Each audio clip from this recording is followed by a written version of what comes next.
We popping smoother than an old school Cadillac. No, I'm just joking. We're back in here from the break on the hottest show on the streets. Number one forum for Crimson Tide football news on a Monday, starting your work week off correctly in my own words with yours truly, Stephen Smith of Touchdown Alabama Magazine.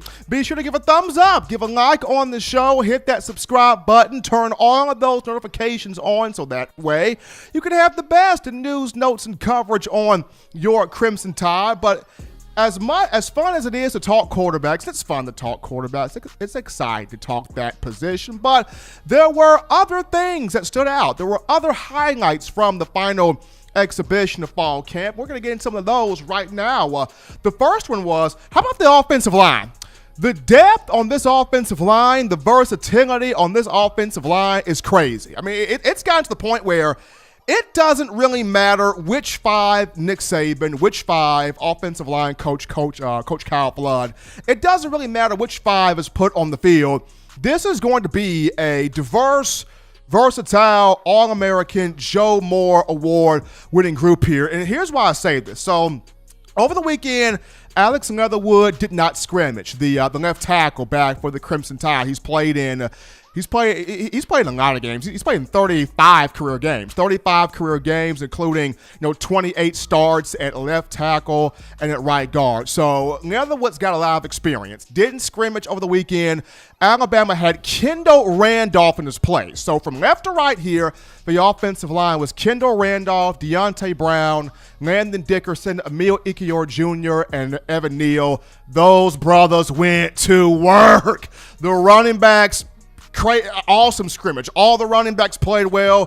Quarterbacks were protected. Coach Saban talked about the efficiency on third down, and that's not just because of the quarterbacks and wide receivers, though those guys play a major role. It also goes back to that offensive line, giving that quarterback time in the pocket to make those decisions and deliver the football on time. And this offensive line, the depth, the versatility, the diversity, just the all-around talent on this group and also the experience on this group, this is a big-time group. And just to me here, how I see this offensive line stacking up in the upcoming season, the starting group from left to right, definitely give me Leatherwood at left tackle, Deontay Brown left guard, Landon Dickerson at center. His versatility, diversity, and playing both center and guard is incredible. And then you've got Ekior at right guard and Evan Neal at right tackle. Just a massive, massive line there. So Coach Saban, proud of his group. He talks about how it's the offensive line that has been really challenging the defensive front throughout fall camp. They're pushing these guys. They're getting these guys better. It's a good battle. It's a good battle between the offensive line and the defensive front there. But this group up front here, with the bodies it's got across the board, and Coach Saban talked about how we got to make sure we are preparing multiple guys, multiple players, just to be sure that if something was to happen, we can go to our bench and pull somebody that we feel confident about. This guy can play winning football on the offensive line. So very pleased with that group. That's number one. But number two highlight from the scrimmage was Bama's got some tight ends. Alabama will be rotating 4 tight ends this season. 4. Rotating in Miller Forrestall, Jaleel Billingsley, Carl Tucker, and 1 Cameron Latu. Now, the main 2 that will start off in the rotation will be Miller Forrestall and Carl Tucker. Both of those guys have a lot of experience. They've played a lot of football. They have great skill sets. Miller Forrestall will be kind of the H-back guy, kind of a security blanket for Mac Jones. Carl Tucker, power hands at tight end, really good blocker, can catch on the outside as well. Remember, he comes over with 38 games of experience from North Carolina, 36 catches in his career with 549 receiving yards, 4 touchdowns. So he comes over with a lot of experience. He'll see big playing time. And then with Cameron Latu, who had a great fall camp, he worked extensively with the first team unit.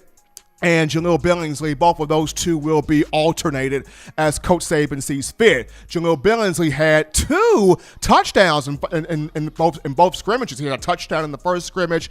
He had a score in the second scrimmage. The team really starting to see him grow and blossom as a full, complete player at that tight end position. Like I mentioned last week, for you as Tide fans, you want everybody with the ball in their hands to be a threat, and being a threat in three different ways, whether it's scoring the football, whether it's moving the chains, converting first downs, or whether it's a player running over a defensive player and putting that fear in the back of the defensive player's mind, like, I am not going anywhere near that brother again because I'm not trying to get killed for a second time. So tight ends, Alabama rotating 4 guys here at that position.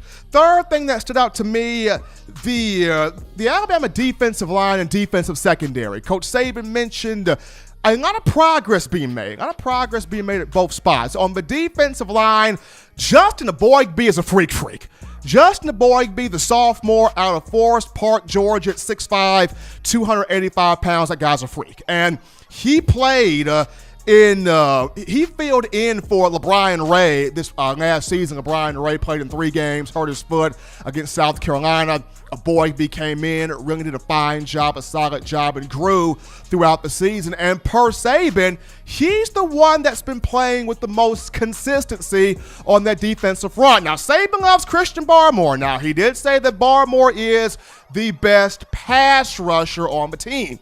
But in terms of just the full consistency on the defensive line, Saban targeted Eboigbe there in that spot. So the one thing that Saban wants to see more of he wants to see more from the defensive front is just everybody being all around good players. He wants to see the pass rushers be able to also play your assignment, play your gap, be disciplined, and stopping the run. We know you can rush the quarterback, and we love you rushing the quarterback, and we love you creating those negative plays in the backfield on the passing game, but also being able to plug up those holes, fill those gaps, and stop the run. And for those defensive linemen that are great in stopping the run, he wants to see those guys being able to affect the quarterback, improve the pass rush, pressure the pocket, hit the pocket, make that quarterback feel your presence a little bit. So he wants the all-around game of everybody on the defensive line. Now, when it goes to the secondary, Coach Saban in this secondary. So the base 3-4 alignment in the secondary, we're looking at your 2 corners, Patrick Surtain and Josh Jobe, or Patrick Surtain and Marcus Banks. The young man Marcus Banks from Texas has been growing. So you're looking at Patrick Surtain on one side, either Josh Jobe or Marcus Banks on the opposite end. Your 2 safeties, of course, Daniel Wright and Jordan Battle. Now, when Alabama goes into nickel here, the surprise at nickel, come on down Malachi Moore, the 4-star true freshman from Hewitt-Trussville High School here in Alabama. That young man's been a stud. He was overlooked coming in here a little bit. Not a lot of people talked about him, put his head down, put his nose to the grindstone, went to work, really bought all into the process, looked good in both scrimmages, and as of right now, he's the guy at nickel. Brian Branch is a big-time stud, too. He's kind of that highlight safety. But Malachi Moore right now has kind of put himself in position as the guy at nickel. Now, while Coach Saban loves what he has in the nickel package, the dime package is where we're trying to get more folks to play winning football at, because in dime with Xavier McKinney in the NFL, DeMarco Hellams returns as the leader, as that dime back, that 6 DB, but Coach Saban trying to develop more depth behind Hellams. He mentioned, hey, if we can't get the guys we want in dime, we'll play more so in nickel, but I feel like Alabama can get the guys in dime, but the defense making progress. And last but not least, the special teams. Will Riker had a good day, and I know what you're saying, fans. I believe it, Steven, when I see it. I'll believe the kicking game when I see it on the football field. I understand you, touche. I understand you. But Nick Saban didn't mention here, Will Riker, 4 of 5 on field goals in the second scrimmage. He went 6 of 7 on kicks. In both exhibitions combined, he nailed a pair of 50-plus yarders in the first scrimmage. And I've always said, the scholarship for the kicking game, if you can make kicks in excess of 50 yards, that's more than love. That's iced on the cake. That's gravy on the mashed potatoes. Like, that's great. But your scholarship is within 40 yards. Your scholarship is making those extra points. If you can do that, and if you can do that on a consistent basis, Alabama football fans, so they're fine with you, because that's what they want. You making your extra points, and you making your kicks within 40 yards. I know Riker was hurt last year after the Southern Miss game. He's back healthy, so hopefully this time around he can make good on his promise of ending those kicking woes for the Tide. But we take another break here on the show. Don't touch that dial, folks. Still rocking and rolling here. When we get back, we sit down with the founder and CEO of Touchdown Alabama Magazine, Mr. Benny Bice III. You get Mr. Bice right after this.